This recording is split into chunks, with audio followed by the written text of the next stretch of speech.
ala asyrafil anbiya'i wal mursalin sayyidina Muhammadin wa ala alihi washabihi ajma'in. Rabbi shrah li sadri wa yassir li amri wahlul 'uqdatam min lisani yafqahu qawli. Amma ba'd. Yang terhormat Ibu Kepala Yayasan Baru Penerima Pagi Ibu BDS SPD, rekan-rekan Bapak Ibu guru tendik serta yang mewakili orang tua dalam hal ini komite kelas. Puji syukur marilah senantiasa kita panjatkan kehadirat Allah Subhanahu wa taala atas segala limpahan karunia rahmat taufik kita ya dan nikmat yang ada kita, sehingga di siang hari ini kita bisa hadir bersama-sama untuk menghadiri acara kegiatan diseminasi. Terima kasih wabil khusus kepada para orang tua komite kelas yang telah berkenan hadir pada kesempatan siang ini, yang harusnya di rumah istirahat mungkin banyak dikerjakan, tapi hadir mengundang dan pihak sekolah alhamdulillah. Mudah-mudahan angkat tadi ibu mari mendapatkan ibadah sisi Allah SWT.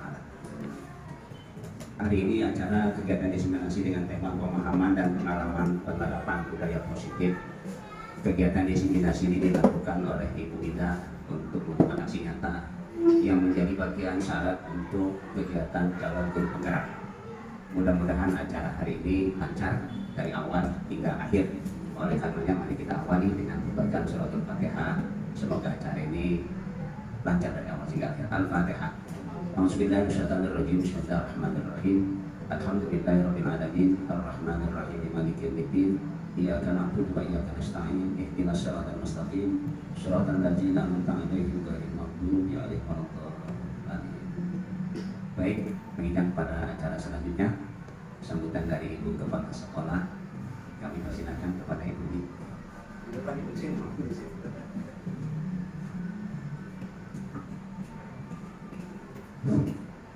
Terima kasih Pak Budi. Mohon izin Ibu Komite. Assalamualaikum warahmatullahi wabarakatuh.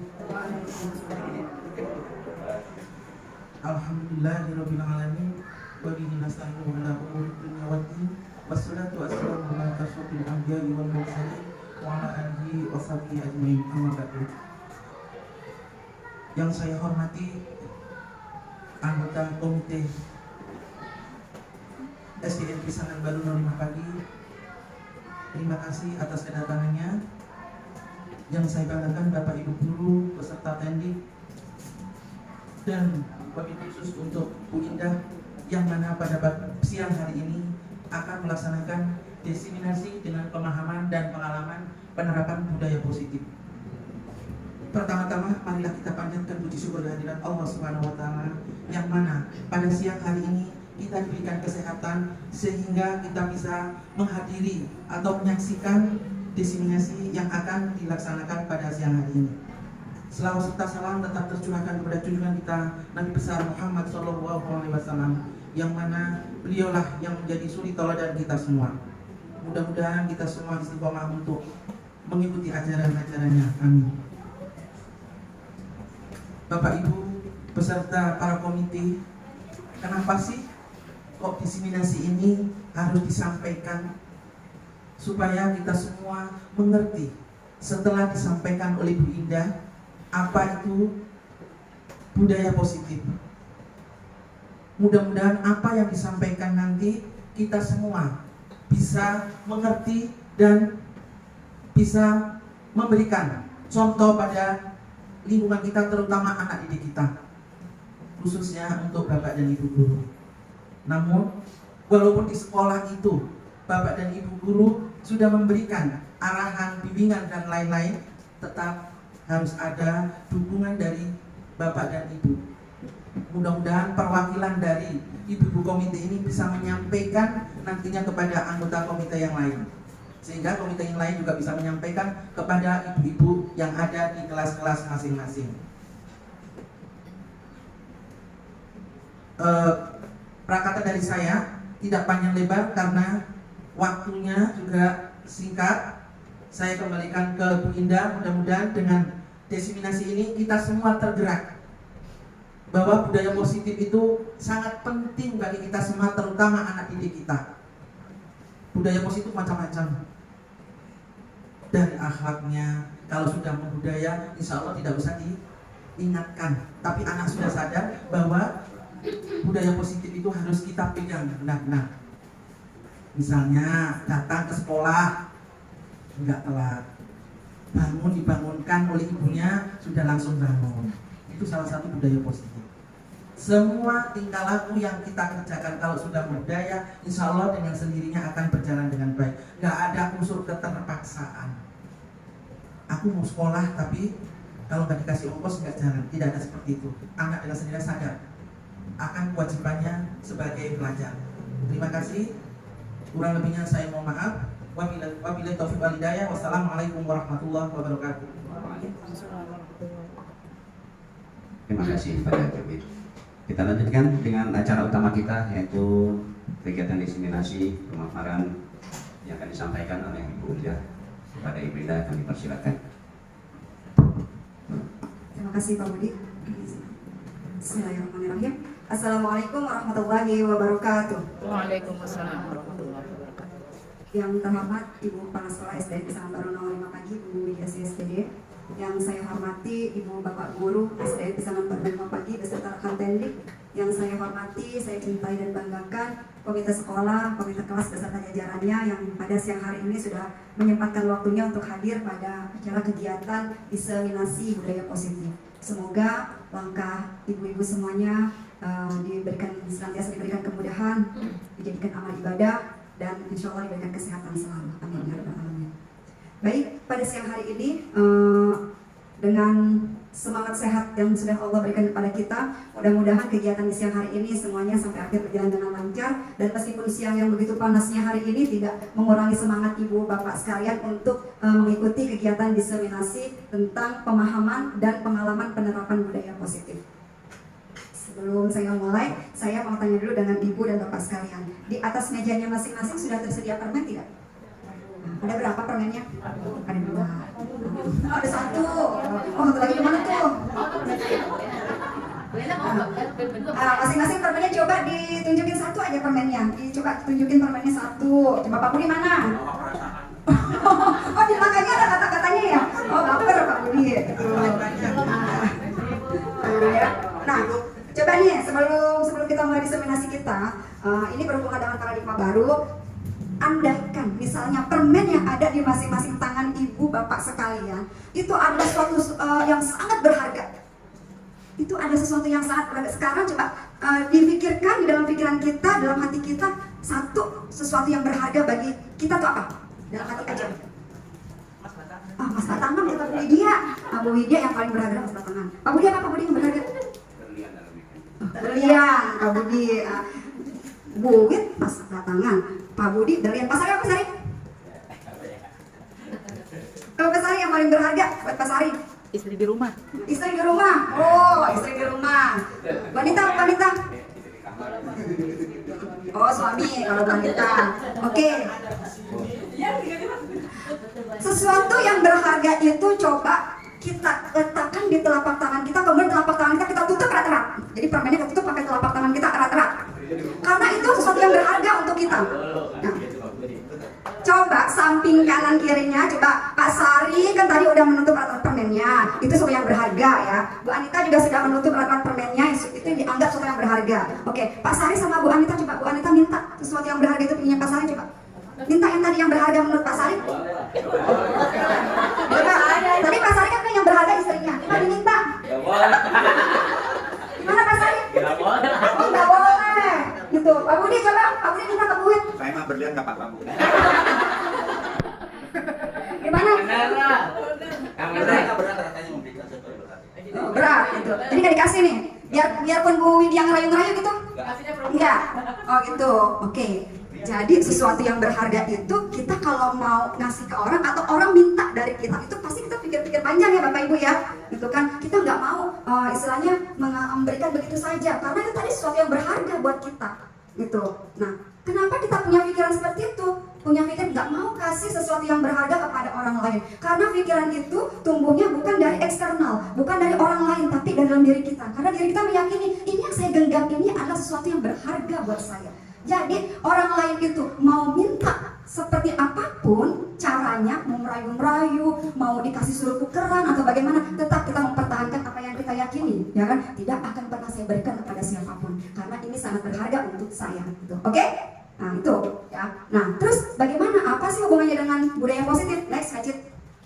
Pertama, kita akan membahas di budaya positif itu tentang perubahan paradigma belajar. Tadi yang saya kemukakan di awal itu paradigma baru. Jadi salah satu budaya positif yang ingin kita tekankan adalah kita ingin loh anak-anak kita, murid di sekolah ataupun anak-anak kita di rumah itu memiliki paradigma, memiliki sesuatu hal yang berdasarkan dari apa yang mereka yakini. Jadi tadi sesuatu itu berdasarkan yang mereka yakini, dari internal mereka, bukan dari eksternal. Kayak tadi Bumi cerita anak sekolah bukan lagi berdasarkan kalau dikasih ongkos, tetapi memang sudah terbersit dalam pikirannya itu, saya memang harus sekolah. Sekolah itu penting untuk saya, belajar itu penting untuk saya. Itu sudah dari pemikirannya dia sendiri, dari dirinya dia sendiri. Jadi mamanya, ayahnya punya uang ataupun tidak punya uang, atau mungkin dikasih uang dia hanya pas-pasan, dia tetap semangat untuk berangkat ke sekolah, untuk belajar gitu. Jadi paradigma barunya dalam hal belajar itu kita ingin membangkitkan atau ingin memotivasi anak-anak kita, murid-murid kita dan juga diri kita juga untuk mempunyai sesuatu hal yang keluar dari intrinsik dari diri kita sendiri, bukan berdasarkan dari orang lain, gitu ya. Terus yang kedua kita akan berbicara nanti tentang disiplin positif, ketiga ada kebutuhan dasar manusia, yang keempat yaitu motivasi perilaku manusia, yang kelima posisi kontrol restitusi, yang keenam keyakinan kelas, dan yang ketujuh segitiga restitusi. Ini semuanya apaan sih Bu? Kok kayaknya kami belum paham ya, belum ngerti, kayaknya masih awam, masih kok baru ini ya terdengar di di pemikiran kami. Oke, kita bahas satu persatu. The next, pertama kita akan bahas pembelajaran dengan paradigma baru. Yang pertama tadi kita akan mengeluarkan atau memunculkan motivasi dari intrinsik anak-anak, dari diri mereka sendiri, bukan atas dasar keinginannya itu karena bu guru, karena pak guru, karena untuk mama, karena ayah, bukan, atau karena untuk dipuji, itu bukan. Tapi kita ingin anak-anak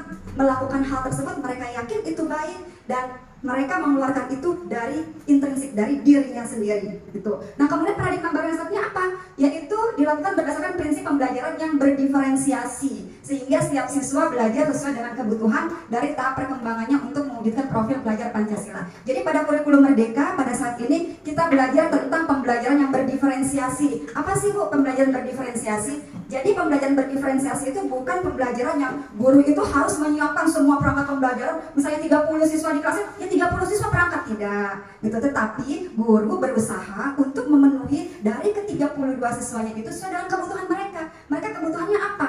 Gitu. Contoh misalnya, anak-anak ada yang mengerjakan tugasnya, hobinya, Bu, saya bisa Bu menjelaskan yang tadi, tapi pakai gambar boleh nggak Bu?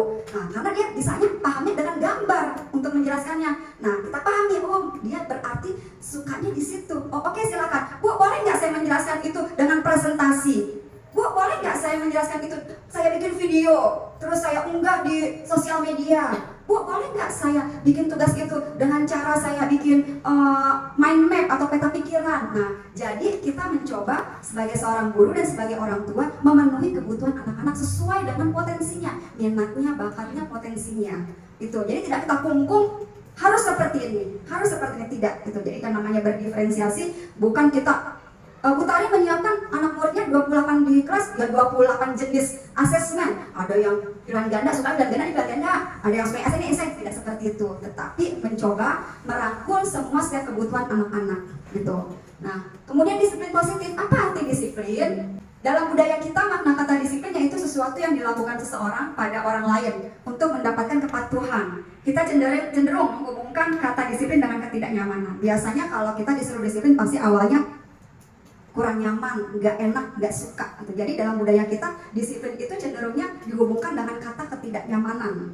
Kemudian sebagai pendidik tujuannya disiplin itu untuk apa? Menciptakan anak-anak yang memiliki disiplin diri sehingga mereka bisa berperilaku dengan mengacu pada nilai-nilai kebajikan universal dan memiliki motivasi intrinsik bukan ekstrinsik yang tadi saya bilang di awal. Jadi kita di sekolah, ibu bapak guru menginginkan disiplinnya anak-anak itu yaitu menciptakan anak-anak yang berperilaku pada nilai-nilai kebajikan universal. Nilai-nilai kebajikan universal itu yang seperti apa? Jadi suatu nilai-nilai positif yang tidak memandang ras, tidak memandang suku, tidak memandang agama. Jadi kita keberagaman. Itu kita menghormati. Beda agama kita menghormati. Beda bahasa, beda suku, beda budaya kita tetap menghormati. Jadi kita tidak pandang-pandang. Jadi nilai kebajikan universal seperti itu. Jadi kita berteman, kita bersama, kita belajar tidak hanya pada fokus satu suku, tidak hanya pada fokus satu agama atau lainnya, tidak. Jadi universal. Karena di sekolah kita semuanya juga beragam, ya kan, dari berbagai macam suku, budaya, terus berbeda-beda warna kulit, bukan berbeda-beda bahasa. Jadi kita mengajarkan keberagaman. Jadi kita mengambil nilai-nilai kebajikan universal dan memiliki motivasi intrinsik yang keluar dari dalam diri mereka sendiri, bukan ekstrinsik, bukan berdasarkan dari orang lain. Bukan, saya kalau di sekolah berbuat baik itu karena saya mau dinilai sama bu guru supaya saya dapat nilainya A++. Tuh, atau kalau bisa bu guru kasih 1000 nilainya. Tuh, bukan seperti itu. Tapi memang anak-anak melakukan disiplin dari dasar dalam hatinya, dari dalam dirinya sendiri. Karena mereka meyakini hal itu baik untuk saya lakukan. Kemudian disiplin positif itu sendiri merupakan salah satu cara penerapan disiplin yang bertujuan untuk menumbuhkan kesadaran serta memberdayakan anak untuk melakukan sesuatu tanpa paksaan, ancaman, dan hukuman. Jadi kalau sudah disiplin positif, nggak perlu lagi anak-anak itu atau murid-murid itu dipaksa, diancam, bahkan dihukum. Seperti itu. Setiap manusia, kita semua, dari anak-anak sampai kita manusia dewasa, itu memiliki kebutuhan dasar manusia. Apa saja? Kebutuhan dasar yang pertama yaitu kebutuhan bertahan hidup atau survival. Contohnya kita butuh makan, ya kan? Kemudian apalagi sih untuk bertahan hidup? Kita mungkin butuh rumah atau tempat tinggal supaya kita bisa hidup nyaman. Kemudian apalagi selain itu? Apa, Bu Lena? Kita butuh pekerjaan, karena dari pekerjaan kita mendapatkan penghasilan. Itu buat Bu Lena. Kemudian selanjutnya kasih sayang dan rasa diterima, love and belonging. Kita pengen kita dikasihi, disayangi, dan diterima sama sesama kita.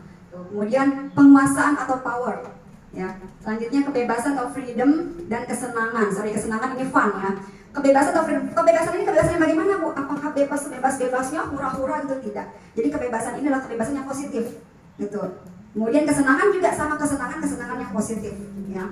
Next, manusia juga memiliki motivasi, yaitu motivasi perilaku manusia, yaitu dorongan yang timbul pada diri seorang secara sadar atau tidak sadar untuk melakukan suatu tindakan dengan tujuan tertentu. Jadi ada tiga motivasi perilaku manusia yang secara sadar dan tidak sadar sudah kita sering lakukan. Yang pertama adalah motivasi perilaku manusianya secara apa? Yang pertama, melakukan sesuatu itu semata-mata untuk menghindari ketidaknyamanan atau menghindari hukuman. Jadi biasanya ini murid melakukan disiplin diri karena takut dihukum. Nah, ini ada tingkatan terendah. Jadi tingkatan paling rendah dari motivasi perilaku manusia adalah menghindari ketidaknyamanan dan hukuman. Contoh misalnya, kalau hari Senin, aku harus pakai dasi, aku harus pakai topi, aku harus pakai gesper, sepatunya hitam, kaos kakinya putih, lokasinya dipasang ya Ma, karena besok upacara, aku nggak mau nanti barisnya di tempat VIP yang di sebelah sana, karena VIP nanti aku kena hukuman.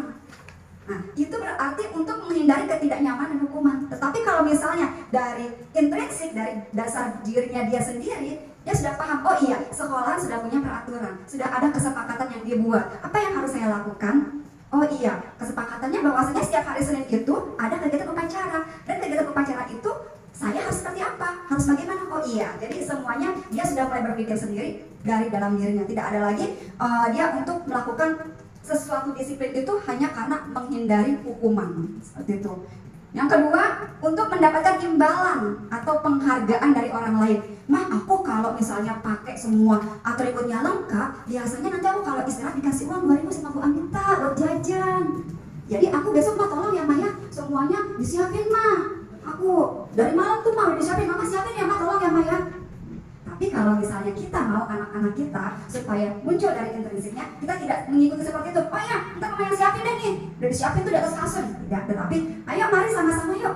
Apa keperluan untuk besok? Yuk kita sama-sama yuk yang kerjakan. Apa sih besok kira-kira yang diperlukan? Oh aku butuh topi, kira-kira kamu meletakkan topinya di mana kemarin-kemarin? Coba ingat-ingat. Lupa di mana ya? Oh di tas coba periksa tasnya. Ada nggak topi kamu di situ? Lihat tasnya. Oh ada ini topinya. Coba letakkan di mana sekarang supaya besok kamu tidak mencari-cari lagi. Jadi kita pancing, kita ajak gitu. Jadi nggak semua serta-merta kita sebagai orang tua.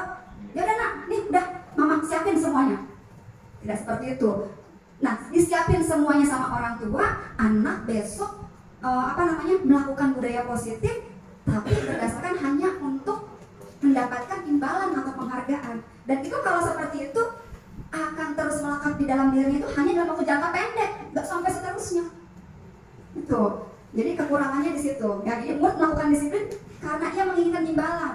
motivasi ini satu tingkat di atas motivasi yang pertama. Jadi kalau yang terendah tadi menghindari hukuman, yang kedua itu yaitu mendapatkan imbalan atau penghargaan. Nah, terus yang bagusnya kayak gimana? Yang ketiga, yang bagusnya, yang paling tinggi itu yang ketiga, yaitu untuk menjadi orang yang mereka inginkan dan menghargai diri sendiri dengan nilai-nilai yang mereka percaya. Ya, jadi ketika mereka tahu, misalnya, "Ma, besok aku upacara hari Senin, harus pakai ini." Terus mama bilang, "Nak, kamu sebenarnya pengen jadi seperti apa sih, Nak? Kalau mama boleh tahu, kalau di sekolah, kalau pakai atribut lengkap, terus kamu menghargai peraturan, menepati peraturan, kamu sebenarnya pengen jadi orang yang seperti apa, Nak?" "Oh, aku pengen jadi orang yang patuh, Mah. Pengen jadi orang yang benar-benar bisa disiplin, Mah." "Tapi berdasarkan apa, Nak?" "Berdasarkan memang saya yakin, Mah, itu peraturan dibuatnya untuk diriku supaya lebih baik, Mah. Supaya aku jadi anak yang terbiasa hidup disiplin." Itu ya, jadi dia paham nilai-nilai yang diterapkan di sekolah itu ada nilai-nilai yang akan membawa dia pada dirinya untuk berusaha menghargai dirinya sendiri dan akhirnya melakukan hal-hal yang positif itu berdasarkan nilai-nilai yang dia yakini. Saya yakin kalau saya mengikuti nilai-nilai tersebut, oh saya akan menjadi manusia yang seperti ini. Saya yakin kalau saya mengikuti peraturan itu, oh saya akan menjadi manusia yang lebih baik.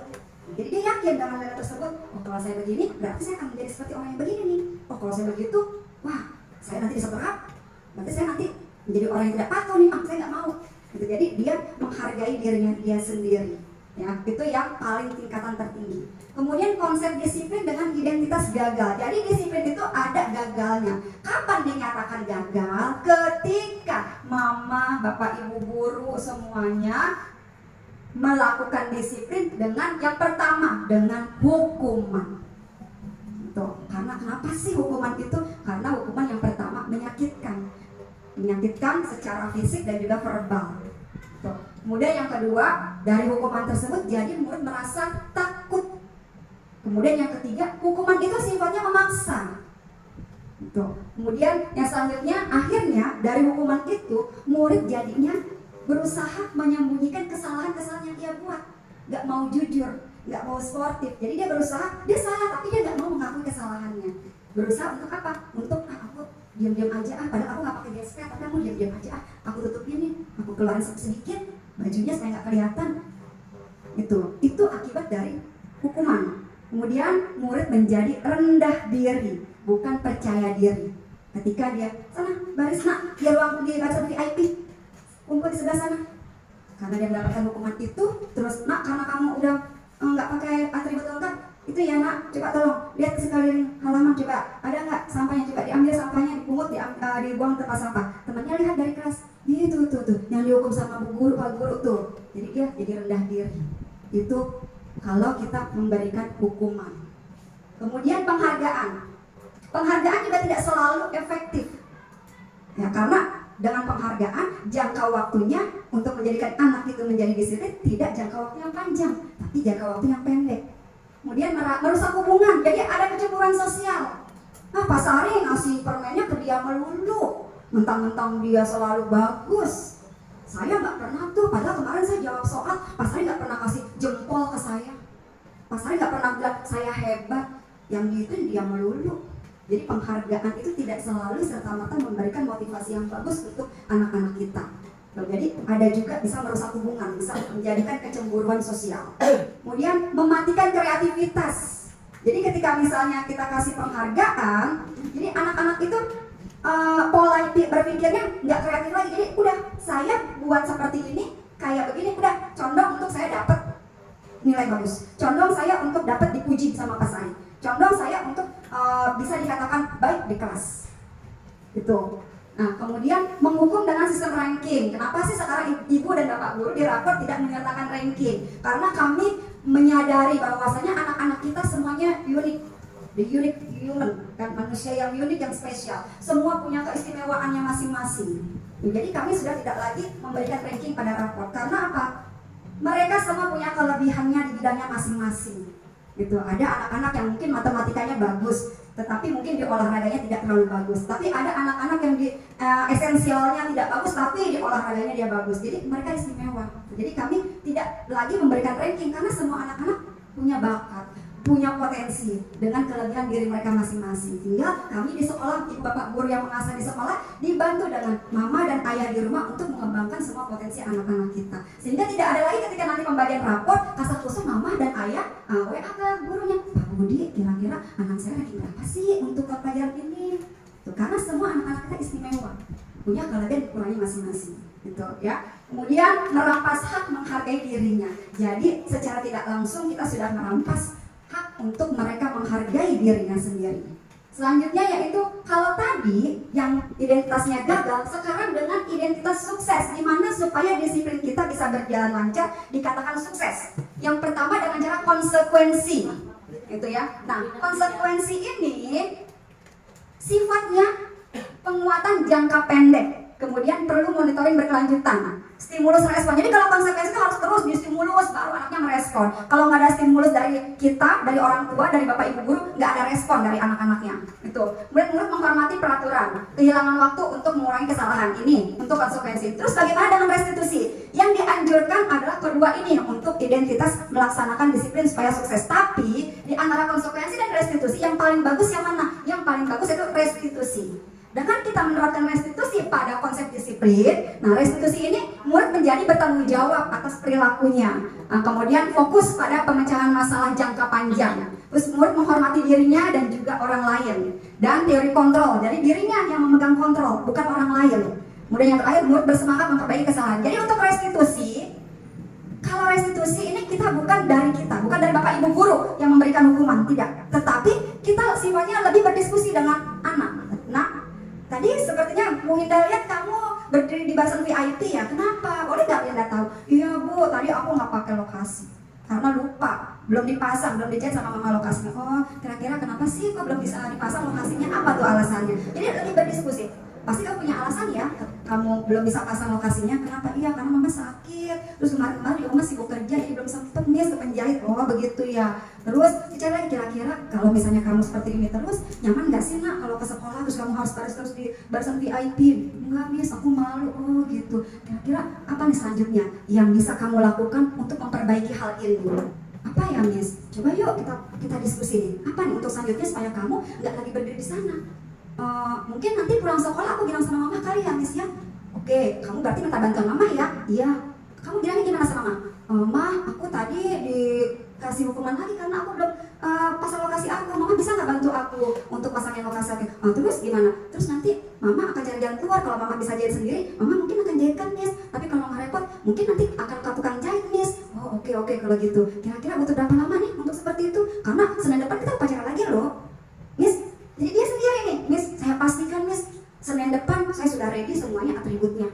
Nggak akan lagi saya baris ke sana lagi. Oke, Senin depan Dinda tunggu ya. Oke Miss, kita lihat nih di Senin yang akan datang. Senin akan datang. Wah ternyata, wah hebat ya kamu. Hari ini, Senin ini kamu sudah melengkapi sama atributnya. Iya Miss, aku sudah melengkapi sama atribut, dibantu sama mama. Dan aku juga diingatkan sama mama Miss. Oh iya, oke bagus. Oke ya, semangat terus ya. Nah, kita terus dukung. Karena apa? Dengan timbulnya rasa percaya diri dia, dari dia tadi yang bersalah, terus yang mampu untuk tidak mengulangi kesalahannya itu, dan bisa diterima lagi oleh teman-temannya, dan dia punya rasa percaya diri lagi untuk menjadi manusia yang lebih baik. Itulah yang ingin kita bentuk, yang ingin kita ciptakan. Jadi kalau misalnya tiba-tiba nih Bapak Ibu Guru, siapa sih? Loh kok dia lagi sih yang dihukum? Kok dia lagi yang tidak mentaati peraturan? Itu karena apa? Itu karena di awalnya kita sudah memberikan hukuman. Jadi kalau hukuman itu kurang efektif. Jadi kalau misalnya Senin ini si anak sudah dihukum, perjanjian ya Senin depan nggak begitu lagi ya. Ternyata masih dia lagi. Nah, coba mulai dari sekarang, baik di rumah maupun di sekolah, kita ajak, kita diskusikan dengan anak. Kita harus tahu dulu alasannya apa sih nak, kamu berbuat seperti ini, kenapa sih? Terus ada nggak yang bisa ibu bantu untuk supaya kamu bisa menyelesaikan semua permasalahan ini, terus kamu bisa menjadi lebih baik. Gitu. Jadi kita motivasi, kita dukung untuk dia mencari solusi dan dia percaya diri untuk memperbaiki dari kesalahannya. Itu yang namanya restitusi. Kemudian bagaimana nih konsep disiplin pendekatan restitusi? Nah, restitusi ini sebuah cara menanamkan disiplin positif pada murid. Jadi menciptakan kondisi bagi murid untuk memperbaiki kesalahan mereka. Jadi kita fokusnya bukan kesalahannya, tapi kita cari solusinya. Itu restitusi, ya. Bukan kamu nih salahnya begini, bukan kesalahannya yang diungkit, tetapi kita akan mengungkap bagaimana solusi dari kesalahan tersebut, gitu. Jadi sehingga mereka bisa kembali pada kelompok mereka dengan karakter yang lebih kuat. Ketika mereka sudah, oh iya, udah menemukan nih solusinya seperti ini, mereka bisa kembali lagi kepada kelompok mereka, teman-teman mereka, kehidupan bermain mereka di sekolah itu dengan percaya diri, gitu. Kemudian ciri-cirinya bagaimana? Jadi ciri-ciri restitusi itu bukan menebus kesalahan, tetapi kita membelajarkan anak-anak kita untuk belajar dari kesalahan. Nah, kalau kamu kayak begini kira-kira seperti apa? Gak enak bu, dilihatin teman-teman aku malu. Terus selanjutnya apakah akan seperti ini juga nak? Enggak bu, jadi belajar dari kesalahan, bukan kita menebus kesalahan. Kemudian memperbaiki hubungan. Restitusi lebih pada memperbaiki hubungan. Dan tawaran, kita menawarkan, bukan memaksa. Kalau hukuman kita memaksa. Nah, kamu terlambat datang ke sekolah. Seharusnya 6.30 kamu sudah masuk di kelas. Tapi ini kamu 6.45 kamu baru sampai di sekolah. Silakan lari 5 kali keliling lapangan. Itu memaksa. Jadi kita restitusi menawarkan, tawaran, berdiskusi, kita berikan tawaran. Menuntun untuk melihat di dalam diri, menuntun bukan menuntut. Jadi kita menuntun, seperti filosofi pemikiran Ki Hajar Dewantara, bahwasanya kita menuntun anak-anak kita untuk mencapai kebahagiaan dan keselamatan mereka setinggi-tingginya. Itu jadi kita menuntun, bukan menuntut. Dan mencari kebutuhan dasar yang mendasari tindakan. Jadi kan cari dulu nih, sebenarnya nih tadi kan ada 5 kebutuhan dasar. Kebutuhan apa sih yang sedang ia inginkan, sedang ia cari? Atau mungkin si anak kurang kasih sayang atau perhatian dari rumah, kemudian atau mungkin si anak tadi kepengen butuh kesenangan. Oh, seneng bu saya kalau melakukan kesalahan bu, seneng ngerjain bu guru. Nah kita korek nih, kenapa sih ini anak kok seneng banget ngerjain bu guru? Gitu. Jadi kita di sini mencari apa yang ia butuhkan. Gitu. Fokus pada karakter. Kita fokus pada karakternya nih, bukan pada tindakannya. Kita mau bikin karakter ini anak positif. Jadi kita fokus pada karakter si anak. Kemudian menguatkan dan fokus pada solusi tadi. Tidak mengungkit-ungkit kesalahannya, tapi kita fokus pada solusinya. Nah, Binda tahu kamu salah, tapi Binda tidak akan membicarakan kesalahan kamu. Ayo kita sama-sama cari solusinya dari permasalahan ini. Jadi kita mengungkit atau mengungkap solusinya, bukan permasalahannya. Next. Nah, 5 posisi kontrol. Kan baca perbedaannya. Perbedaan dari hukuman, konsekuensi, dan restitusi. Contoh kasusnya, ada siswa sering tidak mengerjakan PR. Hukuman, kalau hukuman tadi guru menghukum siswa hormat bendera selama 10 menit. Dan guru marah dan murid menjadi takut. Jadi kalau hukuman itu bisa berupa fisik, bisa berupa bahasa, verbal yang menyakitkan. Biasanya anak-anak jadi timbulnya takut, terus jadi tidak percaya diri, terus dia jadinya yaudah kalau punya kesalahan lagi dia tutup-tutupin. Bahkan sampai ada yang jangan bilang guru ya kalau aku nggak pakai gini ya, awas loh, ada yang seperti itu. Tentu karena akibat dari pemberian hukuman gitu. Nah kalau konsekuensi, guru memberikan konsekuensi untuk mengerjakan PR-nya saat istirahat atau dikerjakan sebanyak berkali-kali lipat. Misalnya gini, nggak ngerjain PR. Jadi ketika istirahat teman-temannya main, ini anak, nah sudah tahu ya konsekuensinya ya. Ketika kamu tidak mengerjakan PR, berarti kamu tidak boleh istirahat. Kamu kerjakan dulu PR-mu sampai selesai, nah baru nanti istirahatnya di jam selanjutnya. Itu kalau konsekuensi. Kemudian guru tegas dan siswa menghormati peraturan. Terus kalau restitusi apa? Guru menanyakan keyakinan kelas atau dirinya dan membantu siswa menyelesaikan masalahnya. Jadi di awal tahun pembelajaran atau di awal misalnya kalau habis kenaikan kelas, di awal tahun pembelajaran biasanya kan suka ada peraturan kelas, ya kan? Suka ada peraturan sekolah yang diumumkan. Nah untuk di kelas khususnya, saya menyarankan kepada ibu bapak guru sekalian lebih baik membuat keyakinan kelas atau kesepakatan kelas, karena keyakinan dan kesepakatan itu kita buat secara bersama-sama dengan murid dan dengan bahasa yang mudah sesuai dengan kebutuhan yang ada di kelas, yang dapat sama-sama disepakati, yang dapat sama-sama diikuti gitu. Nah setelah kalau misalnya ada yang melanggar dari keyakinan kelas tersebut atau kesepakatan kelas tersebut, nah guru bukan serta-merta memberikan hukuman, tetapi menanyakan dulu, nah kita punya nggak kesepakatan kelas, kita punya nggak keyakinan kelas, punya bu apa, disiplin bu, nah tadi kamu ngapain, tadi aku terlambat bu datangnya, berarti melanggar disiplin bu.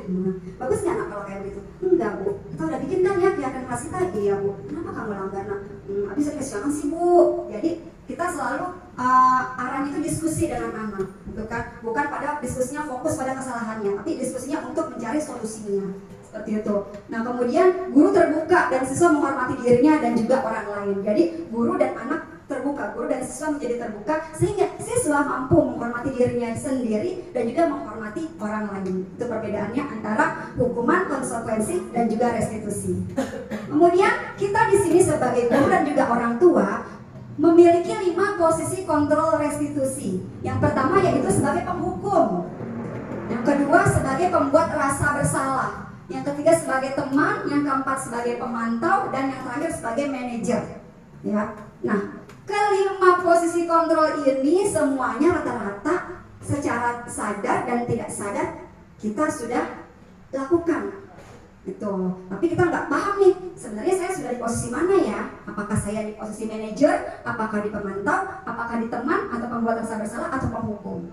Terus kira-kira idealnya, bagusnya, kira-kira dari kelima posisi kontrol ini idealnya mana sih yang bagus kita untuk lakukan? Di posisi mana sih kita harusnya?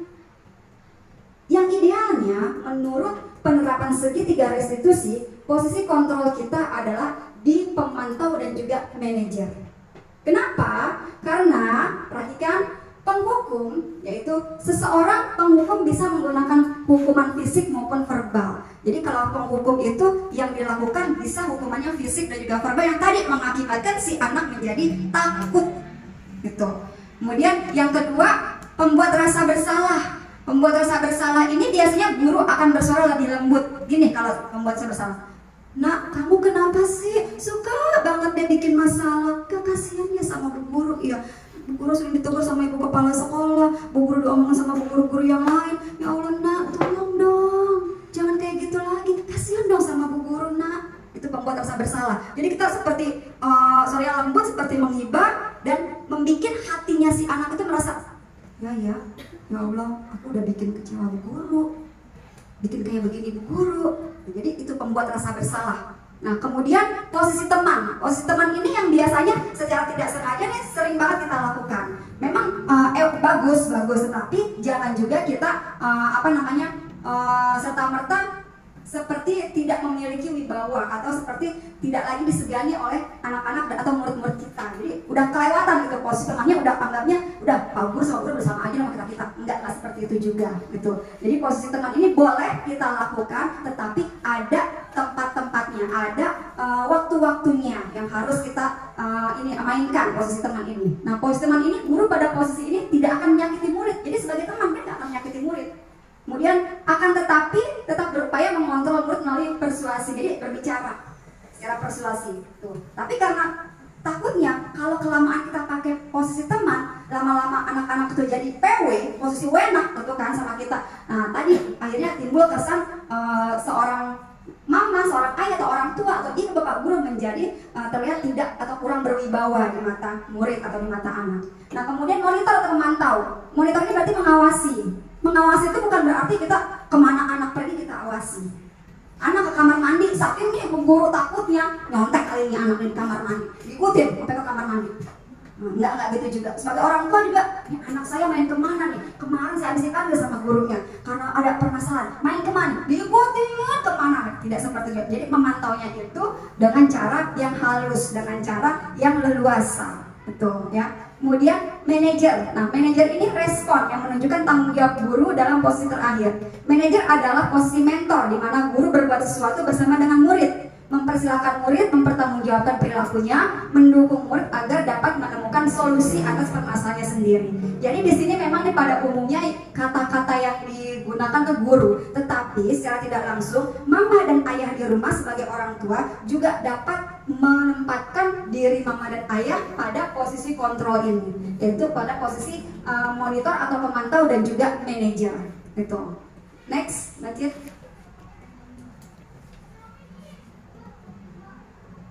Nah di sini contoh penerapannya pada 5 posisi kontrol. Nah gimana sih kalimat-kalimatnya, contoh kalimat-kalimatnya atau bahasa-bahasanya? Kalau penghukum cenderung tuh bahasanya patuhi aturan sekolah, kalau enggak berdiri kamu di depan kelas.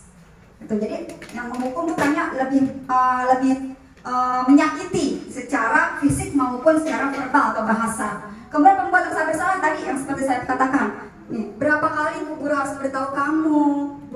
kecewa deh sama kamu. Jadi bahasanya lembut tapi membuat anak langsung dalam hatinya itu merasa sangat bersalah gitu. Kemudian posisi teman, jadi lebih seperti merangkul dengan bahasa ayolah yang tertib, buat Bu Guru bangga dong. Kali ini nggak apa-apa deh kamu salah. Jadi bahasanya kayak bahasa sama teman gitu. Nah, terus kalau pemantau, bahasanya seperti apa? Kamu sudah melanggar, apa peraturan dan konsekuensinya? Jadi kita tanya jawab. Karena tadi kan sudah punya keyakinan kelas, sudah punya kesepakatan kelas. Kita tanya jawab. Ayo, kamu udah melanggar nih. Konsekuensinya gimana? Jadi udah tahu, oh iya. Kalau aku terlambat berarti aku dapatnya konsekuensinya begini nih Bu. Oh, berarti kamu sudah bisa kan menjalankan konsekuensi tersebut? Iya Bu, oke kita jalankan konsekuensinya. Karena kamu tadi terlambat 5 menit, berarti waktu istirahat kamu dipotong 5 menit. Kamu belajarnya, selesaikan dulu pembelajaran kamu. Tadi kan kamu kan udah tidak melakukan pembelajaran selama 5 menit, jadi kan berkurang pembelajaran kamu. Jadi waktu istirahat kamu pun juga dipotong 5 menit ya. Iya Bu, siap Bu. Yaudah, ayo kita lakukan konsekuensinya. Jadi dia sudah paham, sudah tahu. Nah terus kalau manajer gimana? Kalau manajer, apakah kamu tahu kesalahan kamu? Kira-kira bagaimana kamu akan memperbaikinya? Jadi tidak dari guru hukumannya atau tindakan yang akan diperbaiki. Jadi guru lebih membuka tawaran atau memberikan tawaran. Kira-kira gimana nih kamu memperbaikinya? Jadi diajak anak ini untuk mencari solusi yang ia mampu sesuai dengan perbuatan yang sudah dia langgar gitu. Nah, keyakinan kelas ini bisa juga kita bikin di rumah mama dan ayah, menjadi bahasanya keyakinan rumah. Gitu. Gimana nih? Sebelum bikin keyakinan kelas harus tahu dulu mengapa keyakinan kelas. Terus mengapa tidak peraturan saja? Sekarang gini, mama dan ayah suka naik motor kan? Ibu-ibu, bapak guru kan naik motor. Biasanya kalau berkendara, naik motor roda 2 di jalan raya besar, itu yang wajib kita pakai apa? Helm.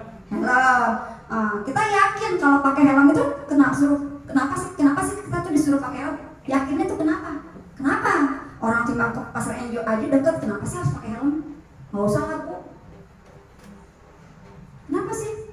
Nah, karena kita tahu, oh iya untuk keselamatan ya kan, karena kita yakin, oh iya untuk keselamatan kita, makanya nggak pikir-pikir mau deket, mau jauh, tetap menggunakan helm karena dia sudah yakin, gitu. Tapi kalau misalnya memang peraturan cuma dibikin untuk peraturan, tidak meyakini, ya udah, timbang dekat ini mau kayak enjoy, ngapain sih pakai helm? Tiba-tiba maaf, gitu kan, kecelakaan, terjatuh, kepalanya terbentur, apa yang terjadi, gitu kan? Nah, jadi dia belum meyakini. Jadi keyakinan kelas ini suatu kesepakatan atau keyakinan yang kita buat di mana anak-anak tuh tahu nilai-nilai positifnya yang dia akan dapatkan dari kesepakatan tersebut. Gitu. Kemudian, mengapa kita memiliki peraturan tentang penggunaan masker? Kenapa sih harus pakai masker? Oh itu Bu, supaya nggak kena debu. Karena dia yakin seperti itu, meskipun COVID sudah berlalu pun, terkadang masih ada kan setelah kita lihat di luaran gitu kan, mama ayah ya, masih ada yang pakai masker gitu kan. Jadi kita nggak pikirannya itu dipakein masker gitu kan, jangan hidungnya nggak ada itu. Nggak gitu juga gitu kan. Jangan-jangan bolongan hidungnya ke atas gitu. Nggak gitu juga gitu kan. Nah, karena dia sudah punya keyakinan dirinya dia sendiri. Saya pakai masker untuk menjaga kesehatan saya supaya nggak kena debu. Gitu. Nah terus mencuci tangan setiap saat. Ini banget cuci tangan mulu, so bersih loh. Gitu. Karena dia sudah punya keyakinan diri, gitu kan. Oh tangannya tadi saya habis pegang apa-apa nih, macam-macam, saya nggak tahu nih kalau di sini kan ada kuman, ada apa. Jadi kan kalau habis ini udah cuci tangan, pakai sabun, supaya menjaga kebersihan dan kesehatan diri saya. Karena dia sudah punya keyakinan diri, gitu. Ya, jadi kalau misalnya dari mana-mana, terus mau lihat makanan di meja, udah langsung, iya, aku udah cuci tangan, karena sudah punya keyakinan cuci tangan dulu, nggak langsung, udahlah, ambil aja. Gembel aja hidup kok, nggak gitu kan. Nah lanjut Mbak Cit. Nah terus gimana caranya membuat keyakinan kelas? Nah, coba Mbak Cit videonya.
pembuatan kegiatan kelas di kelas 6.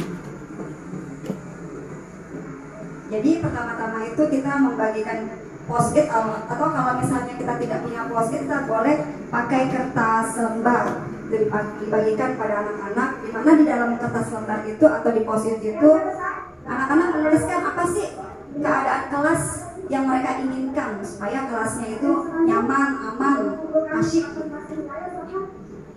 Nah, setelah itu dikumpulkan post-it yang sudah mereka isi, dikumpulkan, nah kemudian dimusyawarahkan, didiskusikan menjadi yang 31 siswa itu kan banyak. Jadi kita kelompokkan, kita spesifikasikan menjadi kerucut menjadi 5 kesepakatan atau keyakinan kelas yang akan kita sepakati atau keyakini di kelas kita.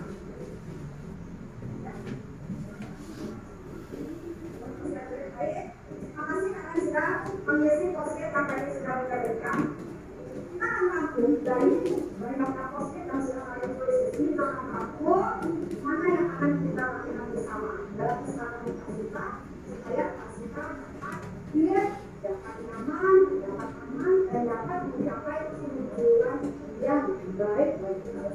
Oke, di sini ada yang menuliskan terus tanggung jawab. Sebenarnya ini yang tanggung jawab kita.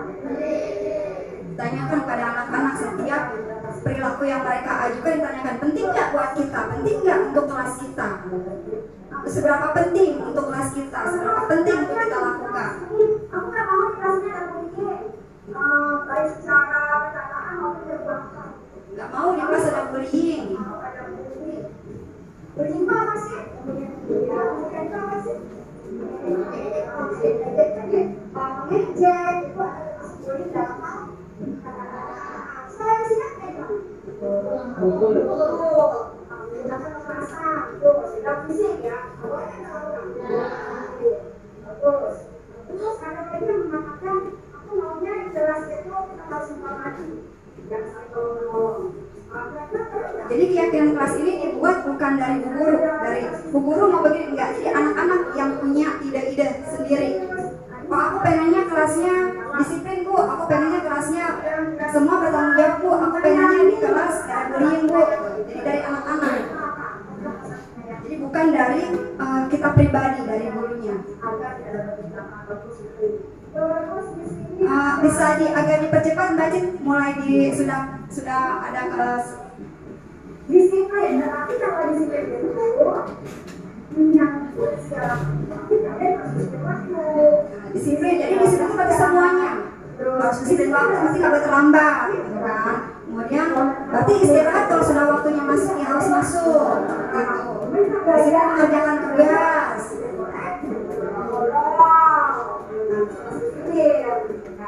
Kemudian ketika sudah istirahat, setelah membaca buku di pojok baca atau setelah mengambil suatu buku, bereskan, disiplin. Kita rangkum menjadi disiplin. Yang pertama disiplin. Sepakati disiplin. Bertanggung jawab. Setelah kita memakai, menggunakan atau berbuat apapun kepada siapapun, Saya selalu menekankan berani berbuat, otomatis kita harus berani bertanggung jawab dalam hal sekecil apapun. Kita pakai nih, saya tanya, kata anak-anak, dipakai bu. Oke, kita sepakati yang kedua adalah keyakinan kelasnya bertanggung jawab.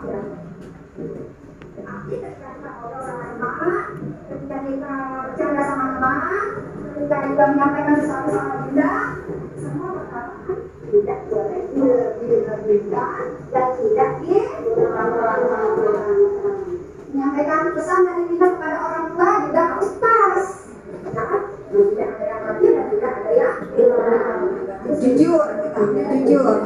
Kita semuanya sama teman, guru dan lainnya kita harus jujur. Setuju, disepakati. Berarti sudah ada 3 yang disepakati, yaitu disiplin, bertanggung jawab, jujur.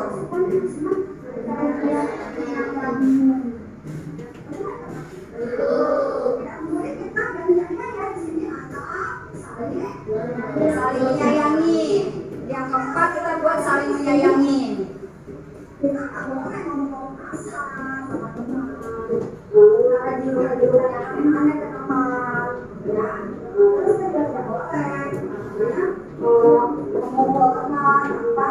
Kalau sebabnya kayak alasan apapun yang terjadi harus dijalankan dengan Maka jadi sudah ada 4, disiplin, bertanggung jawab, saling menyayangi, jujur.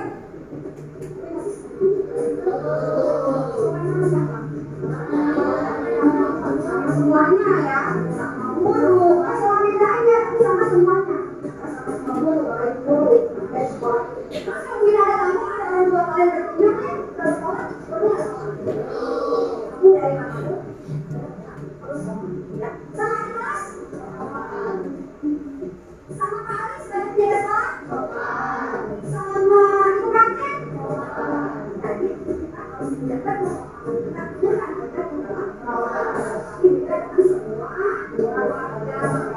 Nah, yang terakhir disepakati yaitu sopan.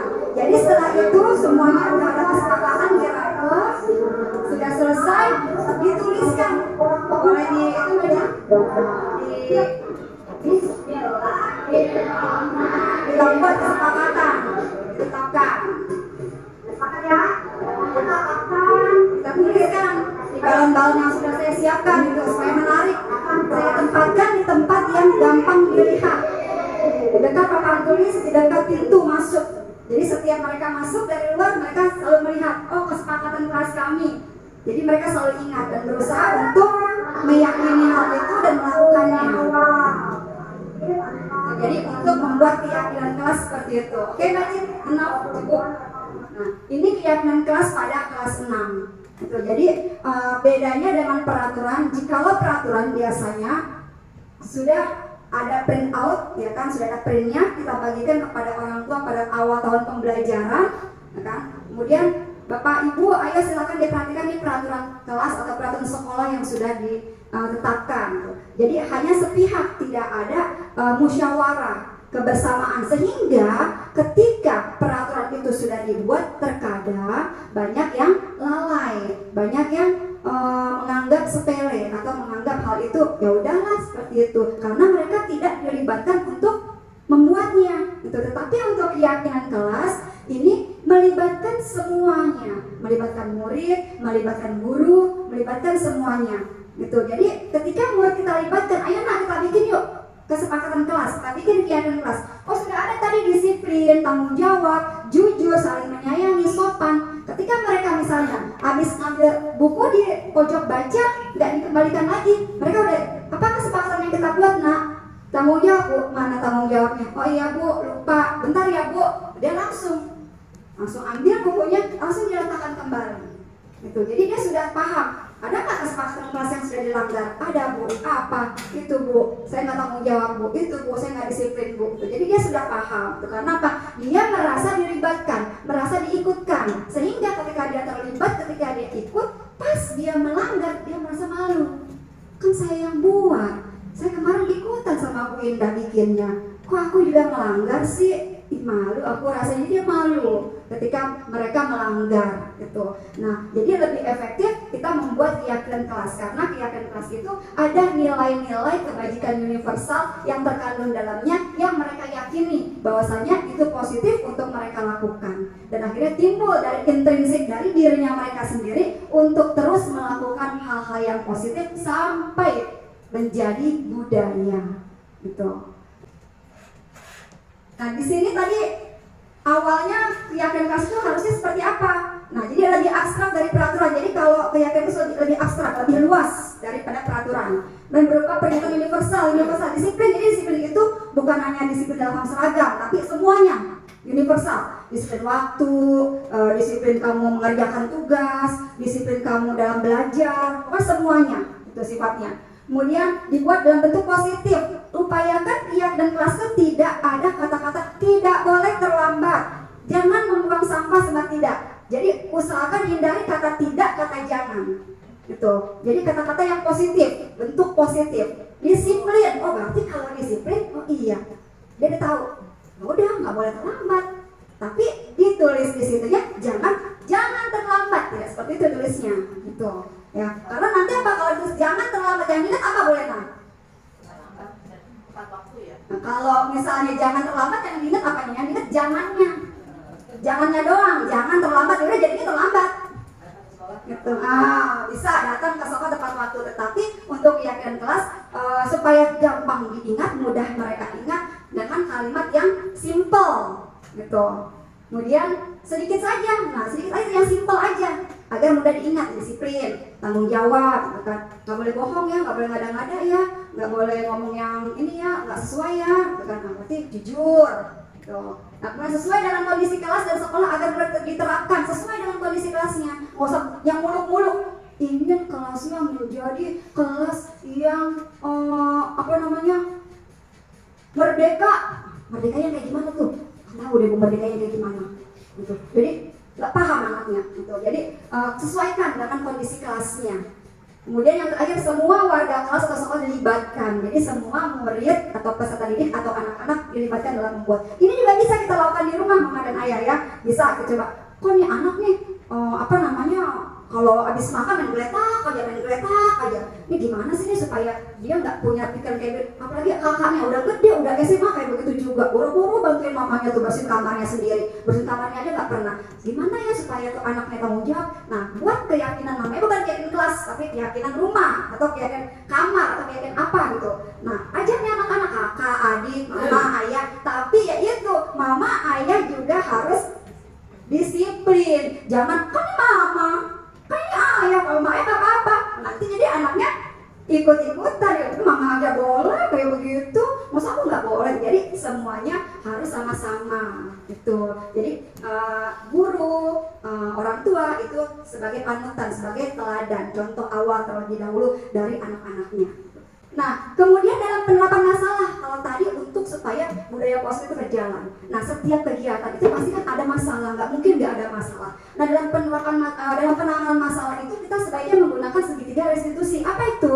Restitusi adalah proses menciptakan kondisi bagi murid untuk memperbaiki kesalahan mereka, sehingga mereka bisa kembali pada kelompok mereka dengan karakter yang kuat. Ini pernyataan Gosen pada tahun 2004, bukan pernyataannya Bu Indah, ya. Kemudian restitusi bukan untuk menebus kesalahan, tetapi sebuah tawaran dan bukan paksaan. Juga fokus pada solusi dan dapat mengembalikan murid yang berbuat salah pada kelompoknya. Tadi anak-anak yang nggak percaya diri, karena kita kasih penerapannya menggunakan segitiga restitusi, dia jadi timbul percaya dirinya dan mau lagi bermain sama teman-temannya. Dan teman-teman yang tidak bersalah, mereka welcome sama teman-temannya. Jadi nggak mungkin jangan main sama dia. Jangan. Nah, seperti ini mereka ketika misalnya udah selesai nih permasalahannya, temannya sudah minta maaf, yang temannya nggak salah, welcome, yuk kita main lagi yuk. Dan mereka support temannya untuk saling mengingatkan supaya tidak lagi berbuat kesalahan gitu. Nah, gimana caranya membuat segitiga restitusi? Nah, di sini yang pertama tahapannya ada 3 tahap. Tahapannya pertama menstabilkan identitas, yaitu yang pertama tidak langsung menyalahkan murid atau anak. Ya, semua pernah melakukan kesalahan. Kita nggak boleh ya, jangan lagi seperti ini. Kamu nih salah nih, kamu lagi yang melakukan kesalahan. Jangan seperti itu lagi. Jadi jangan langsung menyalahkan, tetapi kita tanya dulu, kenapa sih kok dia bisa berbuat salah seperti itu?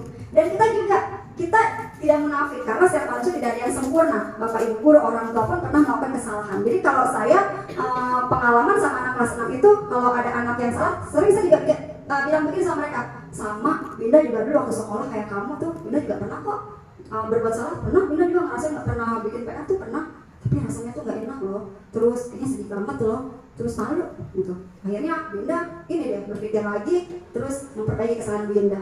Jadi kamu nggak usah kecil hati kalau kamu berbuat salah. Yuk kita bukan fokus pada salahnya, ayo apa yang bisa Binda bantu. Kira-kira kenapa sih kamu nggak ngerjain PR ini? Boleh nggak Binda tahu alasannya? Gitu. Jadi jangan langsung kamu lagi ngerjain PR. Bosan Binda, capek deh, kamu dulu. Meskipun pada akhirnya saya juga membuat apa? Membuat pemberitahuan di buku penghubung atau di buku catatan anak-anak pada orang tuanya. Mohon bimbingan orang tua di rumah. Mohon kerjasama orang tua dalam pembelajaran anak di rumah. Seperti itu. Karena apa? Guru di sekolah tidak bisa melakukan semua hal-hal positif tanpa didukung oleh orang tua. Nah, kemudian yang kedua, validasi tindakan yang salah. Alasannya kita harus tahu dulu. Kenapa nak, kamu sekolah hari ini pakai sepatu warnanya merah? Ada nggak peraturan sekolah kita menyatakan pakai sepatu warna merah? Nggak ada, Bu. Terus hari ini kenapa sih kamu pakai sepatu warna merah? Karena beberapa hari lalu saya pernah di kelas 5 ada pakai sepatu warna coklat. Saya tanya, kenapa Erza pakai sepatu warna coklat? Jawabannya tuh keren banget jawaban itu anak. Pengen aja miss pakai sepatu warna coklat, habis kan sorenya kan di sekolah pakai sepatu warna hitam tuh, bosan aku. Jadi pengen aja, dia pengen bikin sensasi gitu. Pengen aja miss aku pakai sepatu warna coklat ke sekolah. Keren ya Erza ya, pengen Erza hari ini terpenuhi loh. Sudah bisa berangkat ke sekolah pakai sepatu warna coklat, hebat, keren. Tapi kira-kira bangga nggak Erza? Enggak sih, enggak ya, juga. Apa sekarang yang Erza rasakan? Tadi sih teman-teman sempat segitu. Terus tapi coklat tadi gua waktu pas upacara sama Bu Nurdiana ditegur apa? Iya, ditegur tadi pakai mic lagi nomornya. Itu yang kelas 5 yang pemimpin barisan sepatunya warna apa? Kok warnanya coklat? Enak nggak Zak digituin? Gak, malu. Gitu. Jadi kita validasi dulu tindakan yang salahnya. Kemudian yang ketiga, menanyakan keyakinan. Tadi kita tanyakan di sekolah ada nggak peraturan yang kita buat atau keyakinan yang kita buat pakai sepatu ke sekolah warna coklat? Gak ada Bu, gak ada ternyata tuh. Tapi kok kamu pakai nih warna coklat? Lagi pengen Bu, pengen banget. Habis sepatu saya di rumah ini nganggur Bu, nggak dipakai-pakai. Lalu udah saya pakai aja ke sekolah. Oh gitu Bu, nggak apa-apa, keren. Jawaban kamu, alasan kamu keren kok, nggak apa-apa. Jadi itu tahapan-tahapannya. Jadi dari menanyakan keyakinan, yaitu dari kesalahan kita akan memperbaiki kesalahan. Lanjut Mbak Cid, nah ini tahapannya nih. Dalam menstabilkan identitas itu kita bisa mengucapkan kata-kata seperti ini. Berbuat salah itu hal yang manusiawi. Tidak ada manusia yang sempurna. Bapak atau ibu guru juga pernah kok melakukan kesalahan. Jadi anak gak merasa, mama saya, ayah saya, ibu bapak guru saya malaikat tak bersayap, yang suci gak pernah salah. Terus akhirnya sayalah yang paling salah, enggak begitu. Jadi diberitahu juga sama semua juga pernah melakukan kesalahan. Tapi nanti dikembalikan lagi. Sebaiknya kalau sudah berbuat salah harusnya seperti apa? Gitu. Nah, bisa lagi dengan menggunakan kita pasti bisa menyelesaikan masalah ini supaya dia termotivasi untuk memperbaiki kesalahannya. Tuh, kemudian ada lagi kalimatnya, Bapak atau Ibu guru tidak tertarik loh untuk mencari tahu siapa yang benar dan siapa yang salah. Tapi Bapak Ibu guru tertarik untuk menyelesaikan masalahnya. Jadi nggak mungkin siapa nih yang duluan? Yang duluan siapa tadi? Main lempar-lemparan. Ini Bu, si Irza Bu tadi Bu, sama Safid Bu misalnya. Safid duluan Bu, terus aku balas Bu, misalnya gitu. Terus kemudian Irza sih juga, nggak seperti itu. Jadi tidak tertarik untuk mengungkap kesalahannya, permasalahannya. Tapi yuk coba kita cari solusinya bersama-sama, seperti itu. Nah, kemudian yang terakhir, kalau kamu menyalahkan dirimu sendiri terus-menerus, apakah kamu bersikap baik pada dirimu sendiri? Malu nggak kira-kira kalau kamu begitu terus? Malu Bu, atau akhirnya harusnya gimana? Gitu. Itu untuk menstabilkan identitas. Kalimat-kalimatnya bisa menggunakan kalimat-kalimat seperti itu. Kemudian yang kedua, untuk memvalidasi tindakan yang salah. Tujuannya apa? Tujuannya dari tahap ini adalah mengetahui dan menemukan kebutuhan dasar yang mendasari tindakan anak berbuat kesalahan. Jadi pertanyaannya bisa diawali dengan, kamu pasti punya alasan mengapa melakukan hal itu. Tuh, kayak tadi pas saya tanya Erza kenapa pakai sepatu coklat ke sekolah? Pengen aja. Jadi dia kebutuhannya kesenangan, dia seneng tuh dia kalau bisa ke sekolah pakai sepatu warna coklat. Jadi kebutuhannya kesenangan. Oh, mau senang-senang ya? Iya Bu, saya senang aja bisa ke sekolah pakai sepatu warna coklat. Oh oke. Tapi ada nggak sih peraturannya atau kesepakatannya kita buat kayak gitu? Nggak ada Bu. Terus harusnya gimana? Masih hitam sih Bu. Punya sepatu warna hitam nggak? Punya Bu aku Bu. Kenapa nggak dipakai? Itu hari Bu, ini aku lagi pengen banget. Oke kalau gitu. Nah, jadi kita harus tahu dulu alasannya. Setelah tahu alasannya, baru yang ketiga menanyakan keyakinan. Yaitu guru memberikan pertanyaan tentang keyakinan atau nilai-nilai universal atau gambaran masa depan yang diinginkannya, sehingga siswa mampu menjadi pribadi yang merdeka, menyelesaikan masalah dengan motivasi internal dan bertanggung jawab terhadap pilihannya. Contoh kalimatnya bisa seperti ini. Kamu ingin menjadi seorang yang seperti apa sih kalau kamu kayak begini terus? Itu jadi kita coba menanyakan, kalau kamu melanggar keyakinan kelas terus, kamu mau jadi seperti apa? Kamu nggak pengen berubah? Terus gimana nih caranya supaya kamu bisa berubah? Apa yang bisa guru bantu? Atau apa yang bisa mama bantu? Apa yang bisa kita pikirkan solusinya untuk kita jadikan hal yang lebih baik di kemudian hari? Tuh, jadi memotivasi dia juga untuk mencari solusi-solusi, dan ketika sudah dapat solusinya, dia bertanggung jawab atas solusi tersebut. Jadi mau melakukan solusi tersebut. Itu. Nah, ini salah satu kegiatan segitiga restitusi yang tadi saya ceritakan.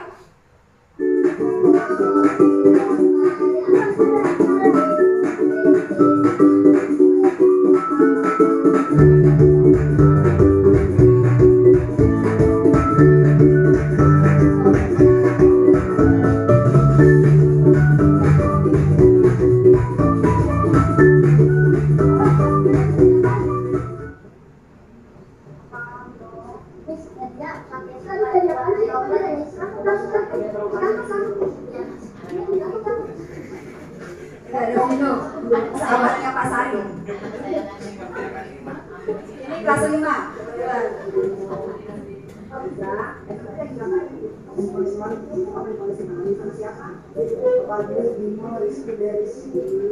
Hari ini Bina Elsa yang berbeda dari sepatunya. Bagus ya sepatu Elsa.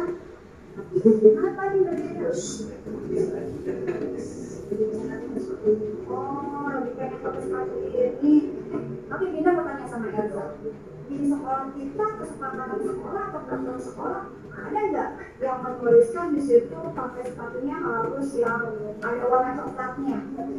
Tidak, berarti peraturan sekolah memerintahkan kita pakai sepatu yang berwarna hitam. Yang Elsa pakai hari itu ada warna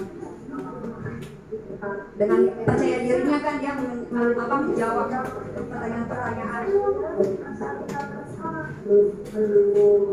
Boleh nggak kita tahu kira-kira kenapa sih Elsa kok bisa sampai sekolah warnanya pengen. Emang ini sepatunya Elsa pernah dipakai di rumah? Buat pergi doang. Oh, kalau pergi doang. Jadi kalau pergi biasanya yang dipakai sama Elsa ya buat jalan-jalan.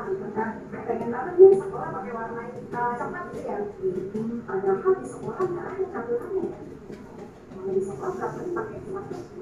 Ya kita hargain alasan Elsa untuk Elsa pakainya pakai sepatu warna coklat ke sekolah. Terus kita juga tidak menyalahkan Elsa, tetapi tidak ingatkan ya Elsa, setiap manusia itu tidak ada manusia yang sempurna. Yang Linda juga dulu waktu di sekolah sama nih kayak Elsa, itu Linda pernah bikin kesalahan.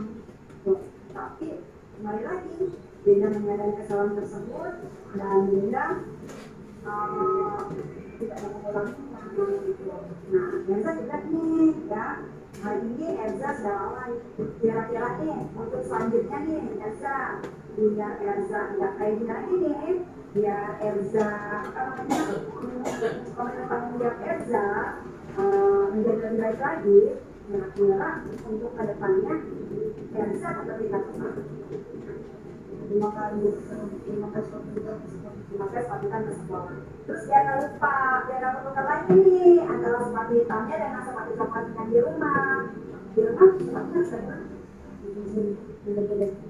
disusun yang rapi kan yang beda gitu. Kalau nyusun sepatu di rumah, Elsa bisa sendiri atau kita bantuan sama ibu? Bisa sendiri, oke, hebat. Berarti nanti di rumah Elsa mulai nih ya untuk melakukan tindakan-tindakan itu supaya nanti ke sekolah Elsa bisa memakai sepatu kita. Benda saran buat Elsa sepatu coklatnya jangan dipisahin, disimpan dulu, jangan dijadikan satu rak sama sepatu warna hitam. Dan besok-besok lagi Elsa pakai sepatu warna apa di sekolah? Warna hitam di sekolah. Sepatu warna coklatnya dipakai untuk pergi keren. Berarti Elsa sudah ada kemauan untuk memperbaiki tanggung jawab, memperbaiki diri ya. Mudah-mudahan untuk kedepannya yang kepengen tadi ya, rasa kepengen tadi bisa Elsa tepis, bisa Elsa hindari supaya Elsa masih mengabaikan tapi tidak menyalahi aturan yang ada ya. Tetap masih kepengen dan tetap menjalankan peraturan ada di sekolah. Oke, siap Elsa? Berarti mulai nanti siang ya sepulang sekolah Elsa ngapain tadi? Perhatikan sepatu-sepatunya, besar ya sepatunya ya, yang warna coklat sama yang warna hitam. Setelah itu nanti sebelum berangkat ke sekolah pastikan lagi yang dipakai sepatu warna apa? Warna hitam. Terus sepatu coklatnya bisa untuk sepatu coklatnya tidak dipakai untuk ke sekolah. Oke, good job Elsa. Kita dengan terima kasih ya. Semoga Elsa bisa lebih rajin dan konsisten ya menjalankan kesempatan kita. Oke, Itu sebagian dari video kegiatan dan restitusi dalam penanganan masalah disiplin, yaitu memakai sepatu yang tidak sesuai dengan kesepakatan sekolah. Nah, ini ada beberapa dokumentasinya. Itu dokumentasi untuk keyakinan kelas dan juga Di selanjutnya itu ada dokumentasi ketika restitusi. Nah kebetulan untuk segitiga restitusi ada 2 kejadian, itu yang rambutnya gondrong dan juga tadi sepatu. Nah tadi videonya saya ungkap tentang sepatu yang tidak berwarna hitam. Nah ini dokumentasinya itu salah satu anak yang rambutnya gondrong gitu. Kemudian saya ucapkan terima kasih sebelum saya akhiri. Terus kalau misalnya nanti sedikit ada nggak terjadi perubahan ketika segitiga restitusi itu sudah diterapkan. Menerapkan segitiga restitusi itu tidak semudah kita membalikan telapak tangan langsung sim salam bim abrakadabra. Hari ini kita lakukan, laksanakan, besok anaknya sudah menjadi anak yang benar-benar sesuai dengan ekspektasi atau harapan kita. Tidak. Nah itulah kita senantiasa semuanya harus kerjasama, kemudian kita semuanya harus konsisten, terus berkelanjutan untuk selanjutnya agar sikap-sikap yang kita inginkan, budaya positif yang kita inginkan menjadi sebuah hal yang membudaya di kelas, di sekolah, dan juga lingkungan rumah kita. Nah itu saja dari saya, terima kasih, salam dan bahagia. Kemudian saya ucapkan terima kasih khususnya kepada mama-mama semua yang sudah bersedia untuk hadir pada siang hari ini. Pada ibu dan bapak guru juga salam sehat dan semangat selalu untuk menerapkan budaya positif di lingkungan kelas dan juga sekolah kita. Semoga kita istiqomah untuk menerapkan budaya positif di lingkungan kita. Kurang lebihnya saya minta maaf, saya akhiri. Wassalamualaikum warahmatullahi wabarakatuh. Kembali ke Pak Budi. Iya, terima kasih Pinta, luar biasa. Kita telah menyaksikan paparan yang banyak bermanfaat buat kita dalam penerapan budaya positif. Tidak hanya di lingkungan sekolah, tapi juga bisa diterapkan di lingkungan rumah. Ya, jadi sangat bermanfaat buat kita semua. Kita buka sesi pertanyaan Pinta ya. Iya, silakan Bapak Ibu yang mau bertanya tentang materi yang telah disampaikan oleh Ibu Indah, kami persilakan. Assalamualaikum warahmatullahi wabarakatuh. Setelah paparan yang sudah disampaikan tadi, saya mau sedikit bertanya. Kesepakatan kelas itu bisa diterapkan juga di rumah ya Bu ya. Nah, karena sekarang ini kan banyak anak ya, termasuk anak saya yang susah sekali ya untuk mendisiplinkan anak di rumah. Contohnya misalkan untuk sholat gitu kan, melaksanakan sholat, belajar dan sebagainya itu harus kita paksa gitu kan, sementara kan harus dari diri dia ya, dari intrinsik ya. Nah, bagaimana caranya atau motivasi supaya anak bisa menyepakati kesepakatan yang kita buat gitu. Kurang lebihnya seperti itu Bu, karena sampai saat ini juga saya belum bisa 100% gitu ya menerapkannya ke anak. Mudah-mudahan Ibu Indah bisa menjawabnya. Begitu saja, terima kasih. Wassalamualaikum warahmatullahi wabarakatuh.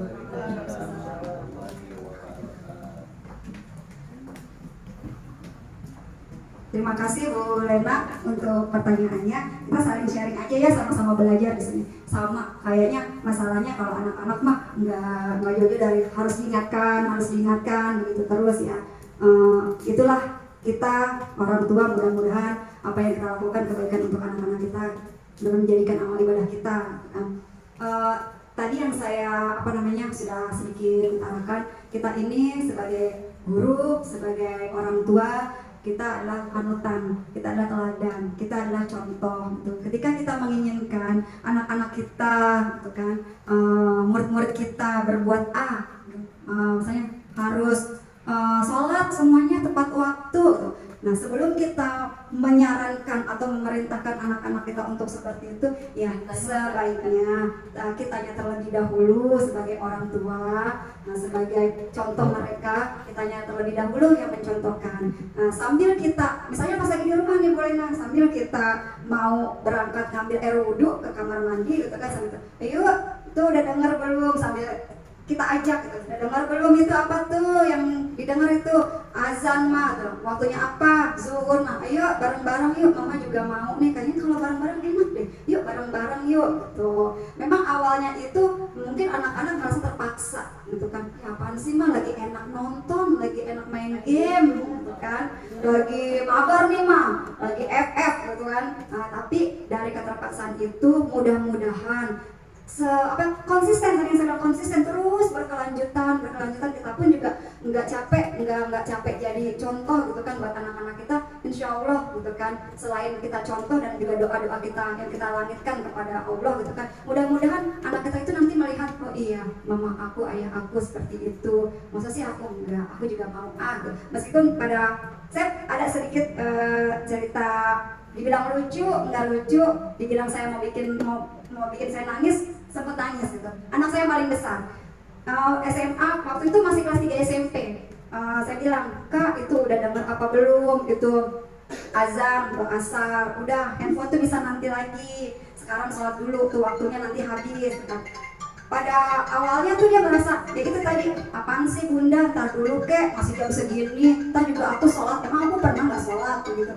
Sering ada perlawanan gitu. Tapi sekali, 2 kali saya udah nggak pakai pembicaraan, udah dengar azan, udah saya langsung ambil wudhu, langsung saya sholat. Ternyata dia melihat gitu kan, terus pernah suatu ketika saya tahajud, terus ini anak belum jarang tahajud, tiba-tiba ketika saya tidak sholat, ketika sedang berhalangan, ini anak nggak dibangun nggak apa, tahajud sendiri sampai dia nangis, dia bilang gini, ya Allah panjangkan umur ibu saya biar mengingatkan saya sholat terus kan, ya Allah sehatkan ibu saya biar ibu saya tetap bisa dampingin saya terus, saya diingatin sholat terus semangatkan saya buat sholat ya Allah.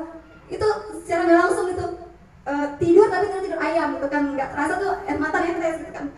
Ya Allah terima kasih gitu kan, awalnya terpaksa tapi lama-lama akhirnya jadi dia berkata gini, ya bu ternyata benar, mendingan sekarang dipaksa buat masuk surga daripada besok sukarela masuk neraka. Itu kata-kata yang saya ingat itu kan, sampai sekarang pun sama adik-adiknya juga kadang-kadang, Kak ingetin adiknya kalau di rumah misalnya belum sholat apa gitu. Jadi ya itu dari diri kita sendiri dulu gitu kan.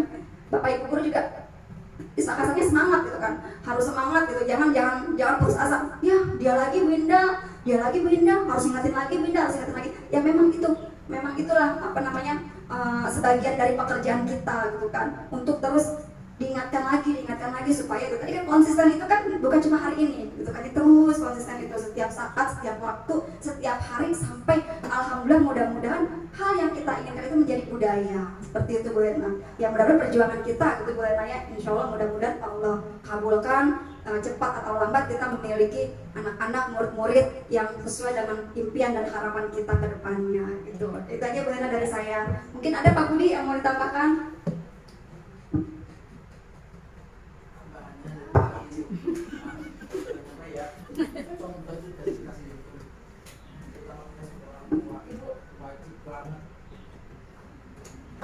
Menambahkan ibu-ibu semuanya, jadi begini, pokoknya istilahnya apa yang kita kerjakan itu pasti akan dilihat anak kita, itu pasti.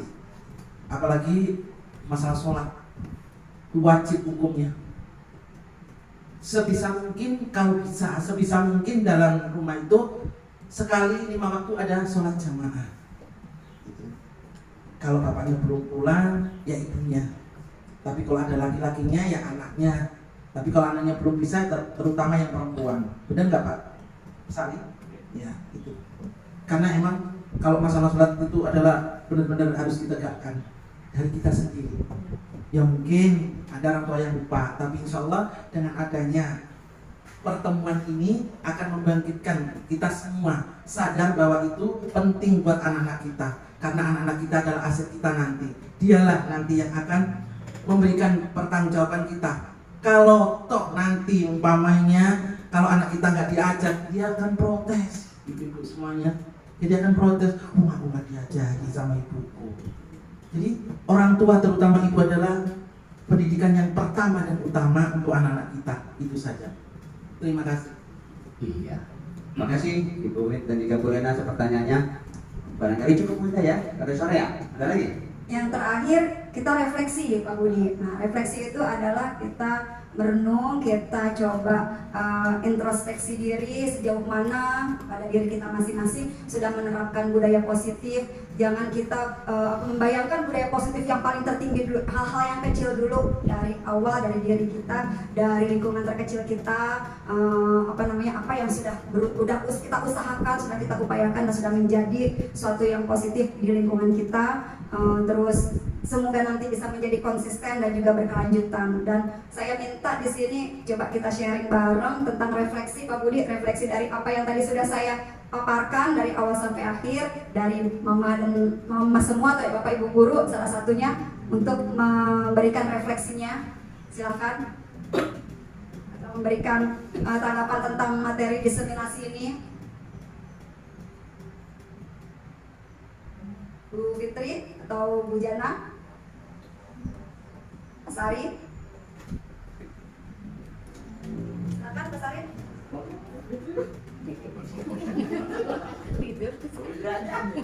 Silakan Bu Fitri merefleksi. Nah, nanti habis Bu Fitri baru Mas Ari katanya. Bu Fitri dulu katanya.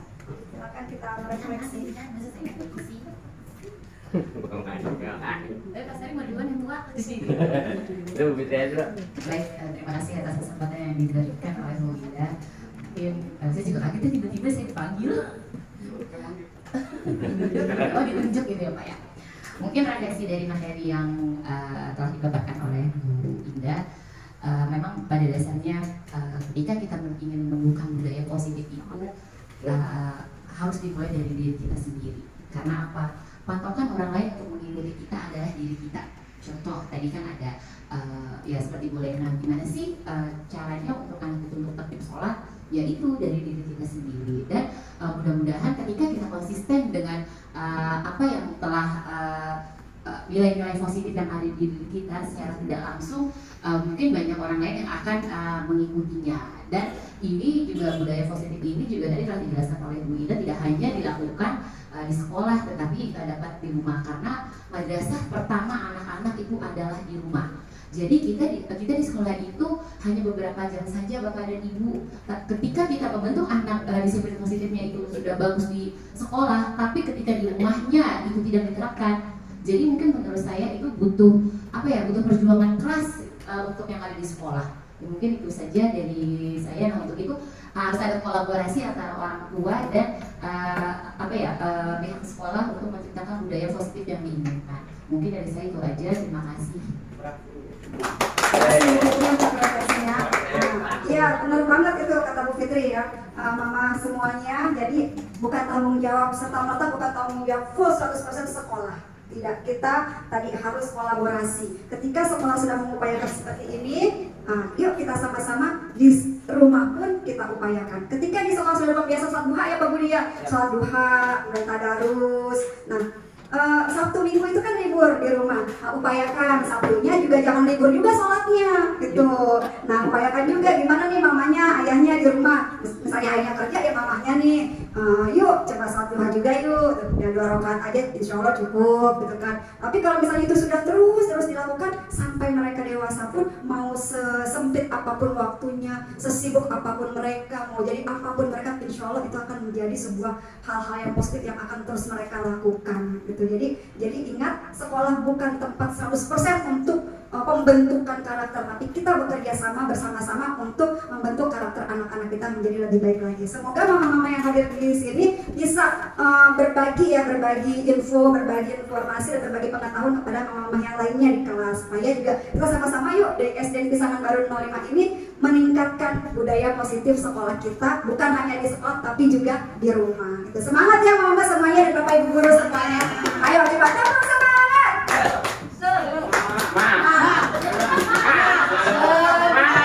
Tolong ayo. Lupa ya Pak Sari ya. Tepuk semangatnya bukan yang biasa ya. Puasa banyak semangatnya yang luar biasa. Ayo Pak Budi. Tepuk semangat nih. Gimana? Tepuk semangat. Tepuk dulu.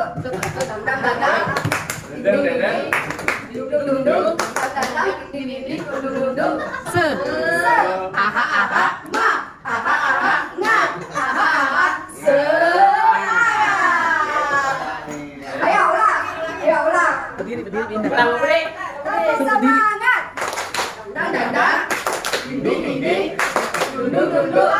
Dang. Ding. Duduk.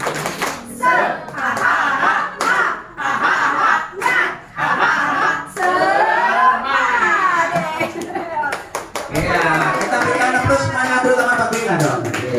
Terima kasih Bu Ina yang telah memaparkan materi yang sangat menarik dan tentunya menjadi tambahan ilmu bekal buat kita yang ke depannya bisa lebih baik lagi terutama dalam pengembangan budaya positif.